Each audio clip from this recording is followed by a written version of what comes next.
അഭിലാഷ് ചേരുന്നു ന്യൂസ് ഡെസ്കിൽ നിന്ന് വിശദാംശങ്ങളുമായി.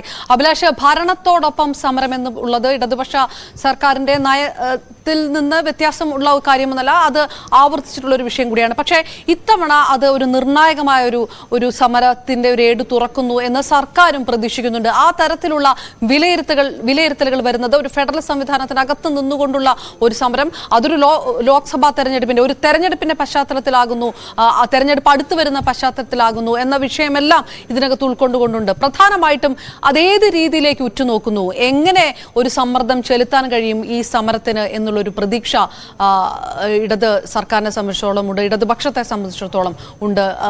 എന്താണ് ആ രീതിയിൽ വിലയിരുത്തേണ്ടത്? അപർണ, അല്പസമയത്തിനകം മുഖ്യമന്ത്രി പിണറായി വിജയന്റെ നേതൃത്വത്തിൽ മറ്റു മന്ത്രിമാർ ഉൾപ്പെടെയുള്ളവർ പങ്കെടുക്കുന്ന, ഇടത് നേതാക്കൾ അടക്കം പങ്കെടുക്കുന്ന വലിയ പ്രതിഷേധം ഡൽഹി ജന്തർ മന്ദറിൽ നടക്കും. ഇപ്പോൾ കേരള ഹൌസിൽ നിന്ന് മന്ത്രിമാർ ഉൾപ്പെടെയുള്ളവർ ജന്തർ മന്ദറിലേക്ക് പുറപ്പെടുന്നതിനുള്ള തയ്യാറെടുപ്പിലാണ്. അവിടെ സമരവേദിയാണ് ഒരുക്കിയിട്ടുള്ളത്. ആ സമരത്തിൽ പ്രധാനപ്പെട്ട നേതാക്കൾ എല്ലാവരും തന്നെ സംസാരിക്കും. നമുക്കറിയാം, സംസ്ഥാനത്ത് നിന്നുള്ള പ്രധാനപ്പെട്ട വകുപ്പ് മന്ത്രിമാർ എല്ലാവരും തന്നെ കഴിഞ്ഞ ദിവസം ഡൽഹിയിൽ എത്തിച്ചേർന്നിരുന്നു.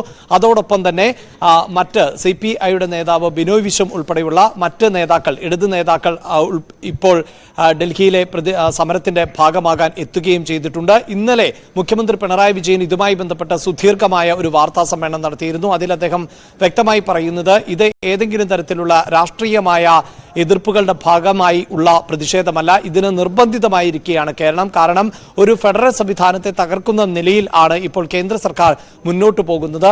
കേരളം എന്ന സംസ്ഥാനത്തിന് അർഹമായ വിഹിതം നൽകുന്നതിൽ നിന്ന് കേന്ദ്രം ഒഴിഞ്ഞു മാറുകയാണ്.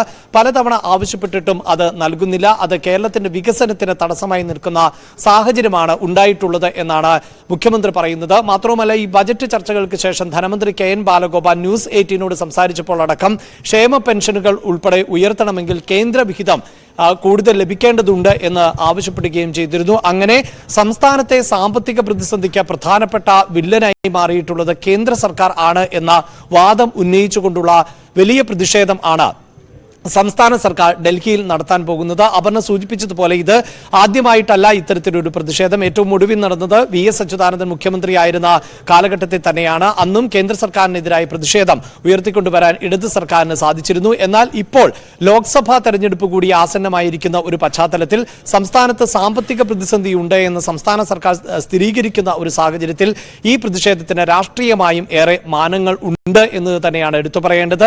അതിൽ മറ്റൊന്ന് സൂചിപ്പിക്കേണ്ടത്, ഈ പ്രതിഷേധവുമായി മുന്നോട്ട് പോകുമ്പോൾ തന്നെ കേരളത്തിലെ പ്രതിപക്ഷത്തെ, കോൺഗ്രസിനെ ഈ സമരത്തിന്റെ ഭാഗമാകാൻ സർക്കാർ ക്ഷണിച്ചിരുന്നു എന്നുള്ളതാണ്.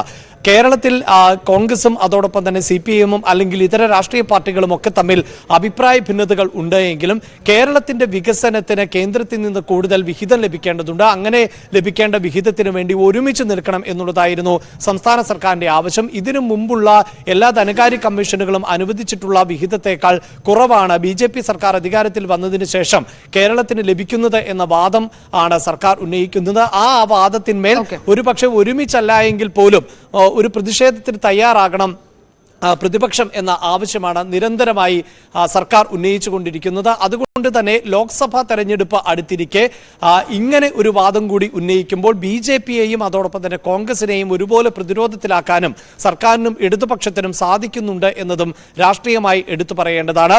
മാത്രവുമല്ല, കേന്ദ്ര സർക്കാരാകട്ടെ ഇന്ന് ലോക്സഭയിൽ ധവളപത്രം അവതരിപ്പിക്കാൻ തയ്യാറാവുകയാണ്. അതായത് UPA സർക്കാരിന്റെ കാലഘട്ടത്തിലെ സാമ്പത്തിക സ്ഥിതി സംബന്ധിച്ച റിപ്പോർട്ട് ആണ് ധനമന്ത്രി നിർമ്മല സീതാരാമൻ ലോക്സഭയിൽ ടേബിൾ ചെയ്യാൻ ആഗ്രഹിക്കുന്നത്. ഇതുമായി ബന്ധപ്പെട്ട ചർച്ചയും നടത്താനുള്ള നീക്കമുണ്ട്. അതായത് രാജ്യത്ത് ഇപ്പോൾ നേരിട്ടുകൊണ്ടിരിക്കുന്ന സാമ്പത്തിക പ്രതിസന്ധിയുടെ ആണിക്കല്ല് എന്നത് UPA സർക്കാരിന്റെ കാലഘട്ടത്തിലെ കെടുകാര്യസ്ഥിതിയാണ് എന്ന് വരുത്തി തീർക്കാനാണ് ഇപ്പോൾ തീർച്ചയായും KP അഭിലാഷ് വിശദാംശങ്ങൾ നൽകിയത്. നമുക്കൊപ്പം CPM പ്രതിനിധി